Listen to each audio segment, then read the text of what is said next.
변상욱의 기자수첩 변상욱 대기자 나와 계십니다. 어서 오십시오. 예, 안녕하십니까. 오늘은 주말에 발표된 2014년 세계경제포럼 WEF 국가 경쟁력 평가 내용을 좀 살펴보겠습니다. 우리나라 순위가 144개 국가 중에서 26위를 차지했습니다. 지난해 발표했을 때 신문기사 제목이 뭐였냐면 그렇게 떨어지고도 또 떨어지냐 국가 경쟁력이라고 신문 제목이 났는데 예. 올해 또 하나가 더 내려갔으니까 뭐라고 해야 될지 모르겠습니다. 그 신문 제목이. 아무튼 국가 경쟁력 평가를 보죠. 우리나라가 국가 경쟁력에서 가장 높이 올라갔을 때가 2007년도 노무현 대통령 시절에 11위입니다. 예. 제일 떨어졌을 때는 김대중 대통령에서 노무현 대통령으로 넘어가던 2004년쯤 이때 29위. 그러니까 지금 26위니까 거의 최저점에 근접해 있는 거죠. 우리 성적으로는. 예. 자, 국가 경쟁력 그 세계 경제 포럼에서 늘 발표하는 곳이잖아요. 그것뿐인가요? 두 가지가 있죠. 세계 경제 포럼과 국제 경영개발연구원이라는 거 두 가지가 있습니다. 아, 스위스에 있는 IMD? 예.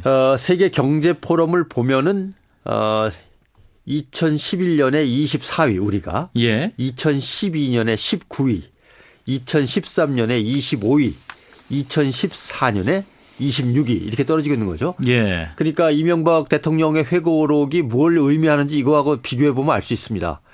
노무현 대통령 2007년에 11위까지 올라갔다가 2011년부터 24위, 2012년에 19위 이렇게 떨어지는 걸로 봐서는 이명박 대통령 때부터 이제 곤두박질 쳐서 그때 제대로 못한 걸 박근혜 대통령 때 뒤집어 쓰기도 하고 다시 올라가야 되는데 올라가질 못하고 있다. 이렇게 평가할 수 있겠죠. 예. 국제경영개발연구원 평가도 2011년에 21위, 2012년에 22위, 2013년에 22위, 2014년에 26위.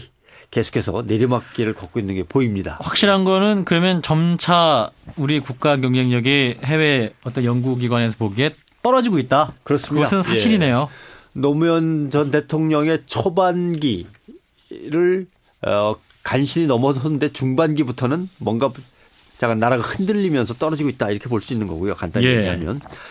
올해 거를 보면은 144개 국가 중에 26위 했고 그다음에 재정수지 인플레이션 이쪽은 좀 괜찮습니다. 거시경제 부문에서는 9위에서 7위로 올랐어요. 구체적인 내용을 보면 거시경제는 올랐다. 시장 규모도 한국이 좀 커졌습니다. 12위에서 11위. 기업 혁신도 17위에서 17위로 상위권을 유지했습니다. 이렇게 나름대로 거시경제나 시장 규모, 기업의 혁신 부분에서는 괜찮은데 이걸 살려줄 수 있는 제도적인 부분이 늘 미약하다. 이제 이게 문제입니다. 아, 국가의 제도가 부족하다. 예. 국가제도 부분은 계속 떨어지고 있습니다. 74위에서 이번에 82위로 추락했습니다. 아, 그래요? 2012년 노무현 정부의 말기에 평가받은 게 62위였거든요. 근데 62에서 74 다시 82 이렇게 떨어지고 있는데 상당히 심각한 부분이죠. 뭐가 제일 나쁘냐 그중에서 정부 정책의 결정이 투명하지 않다라고 하는 게 133입니다. 우리나라 밑으로 지구촌에 11개 나라밖에 없어요. 우리보다 조금 위에 있는 나라가 어디냐면 캄보디아, 부룬디, 마다가스카르. 이게 우리보다 위에 있는 나라고요. 바로 위에. 우리 바로 아래는 뭐가 있냐. 기니, 아르헨티나, 미얀마입니다. 우리가 이 사이에 껴 있어요. 마다가스카르와 기니 사이에 껴 있는 겁니다. 이 정도라고는 생각 안 했는데 정말 어떻게 이렇게 나왔죠. 정책 결정의 투명성이 이렇게 약하다. 그러니까 흔히 우리가 요새 겪는 게 그거죠. 연말정산으로 막 혼란스럽죠. 건강보험료 개편한다고 하다가 백지화됐죠. 창조경제란 말은 어디 갔는지 사라져갖고 보이지도 않죠. 이런 걸 외국인 기업가들이나 외국인 투자가들이 금방 압니다.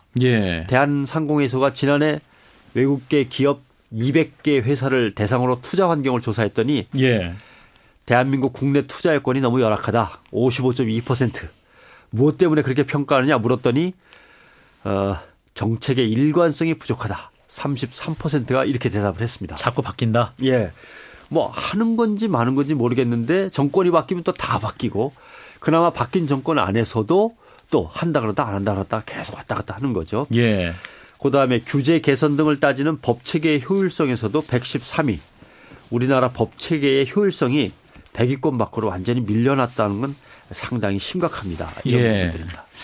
그러면 이게 우리나라 제도가 엉터리다. 국제 글로벌 스탠다드로 봤을 때 엉터리다. 뭐 이렇게 볼 수밖에 없는 건가요, 그러면? 이제 국가 경쟁력 평가 보고서라는 게 본래 기업을 경영하는 사람들로부터 수집한 정보와 설문조사 결과를 가지고 좀 많이 사용을 합니다. 예. 그래서 보면은 우리나라의 제도적인 환경이 기업을 경영하는 데 있어서 썩 좋지 않고 후진적이다라고 하는 거죠. 예를 들면은 아까 말씀드린 대로 여러 가지가 나왔습니다만은 제일 문제는 정책의 불안정성 꼽아드렸죠. 그다음에 비능률적인 정부 관료 체제. 한번 정부에 허가 소리 내면은 소식이 없는 거죠. 그 자리에서 착착착 된다 안 된다고 분명해야 되는데. 그다음에 낮은 금융 접근성. 그다음에 노동 규제가 너무 금지 일변도로 심하다라고 하는 것. 이것 등을 이제 꼽고 있는 거죠. 그래도 우리 국민들이 계속 귀에 못이 박히게 들었던 게 비즈니스 프렌들리 그 얘기가 굉장히 많이 있었는데. 그렇죠. 맨날 각종 규제를 풀어서 비즈니스하기에 좋은 나라를 만든다고 했던 건데 왜 이렇게 점수가 안 나오는 건가라고 하는 문제.